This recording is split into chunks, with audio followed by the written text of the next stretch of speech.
माणूस हा सवयीचा गुलाम असतो असं म्हणतात.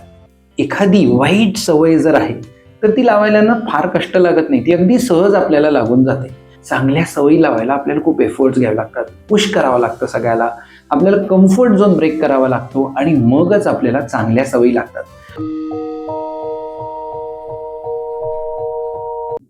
नमस्कार.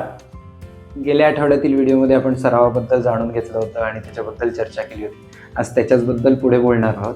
ब्रुस एक खूप छान स्टेटमेंट आहे किंवा कोट आहे. तर त्यांनी असं सांगितलं की समजा एखादा माणूस सराव करत असेल आणि त्यांनी 10,000 किक्स या ज्या वेगवेगळ्या पद्धतीने मारल्या, म्हणजे एकदा दोनदा त्याची प्रॅक्टिस केली, तर अशा माणसाची मला अजिबात भीती वाटत नाही. पण एखाद्या माणसाने जर एकाच किकची 10,000 वेळा प्रॅक्टिस केली असेल तर अशा माणसाची मात्र मला भीती वाटते. बिकॉज त्याच्या किकमध्ये जी ताकद आहे ते डिफेंड करण्यासाठी माझ्याकडे तितकं स्ट्रॉंग अस्त्र असेलच असं नाही, किंवा त्याच्यासाठी मला कष्ट घ्यावे लागतील, किंवा त्या दृष्टीने मला अलर्ट राहावं लागेल. सो कुठल्याही माणसाने जर एका गोष्टीचा इतका काळ सराव केला तर ते जास्त धोकादायक असू शकतं, असं ब्रुस लीने त्याच्या स्टेटमेंटमध्ये एकदा सांगितलं होतं. तर मित्रमैत्रिणींनो, सरावाचं हे महत्त्व खूप आहे. जितका आपण सराव करू तितकं ऑब्व्हियसली आपल्या सबकॉन्शियसमध्ये त्याची लिंक डेव्हलप होते आणि मग आपण ते सहजतेने करायला लागतो. अजून एक महत्त्वाची गोष्ट मित्रमैत्रिणींना लक्षात घ्या की एखादी वाईट सवय जर आहे तर ती लावायला ना फार कष्ट लागत नाही, ती अगदी सहज आपल्याला लागून जाते. उदाहरणार्थ समजा सकाळी 9 वाजता उठतो किंवा 10 वाजता उठतो, म्हणजे उशिरा उठतो. आता ही सवय लावायला काय फार कष्ट लागतात का? अजिबात कष्ट लागत नाही, ते सहज घडतं. तुम्ही तुमच्यातले काही जण करत पण असतील दररोज. पण याच्याबरोबर आयुष्यभर जगणं अवघड आहे. उशिरा उठणं आणि आयुष्य काढणं हे जास्त अवघड. आणि बरोबर उलट म्हणजे चांगल्या सवयी लावायला आपल्याला खूप एफर्ट्स घ्यावे लागतात, पुश करावं लागतं सगळ्याला, आपल्याला कम्फर्ट झोन ब्रेक करावा लागतो आणि मगच आपल्याला चांगल्या सवयी लागतात. पण एकदा का आपल्याला चांगल्या सवयी लागल्या तर त्याच्याबरोबर जगणं हे जास्त सोपं जातं. आणि म्हणून मित्रमैत्रिणींनो, माणूस हा सवयीचा गुलाम असतो असं म्हणतात.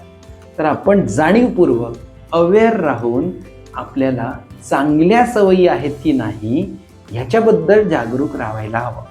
कारण कळत नकळत वाईट सवयी जर आपण रिपीट करत राहिलो तर त्याची ब्रेनमध्ये एक लिंक तयार होते आणि सबकॉन्शियस लेवलवरती त्याची लिंक तयार होते.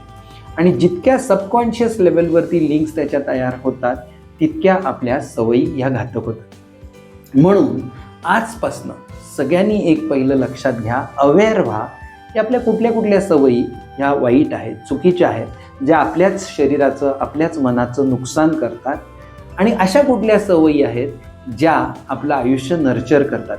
हे एकदा का तुम्ही आयडेंटिफाय केलं की मग ज्या चांगल्या सवयी आहेत त्या ऑब्व्हियसली नर्चर करा, त्याच्या अजून प्रॅक्टिस करा.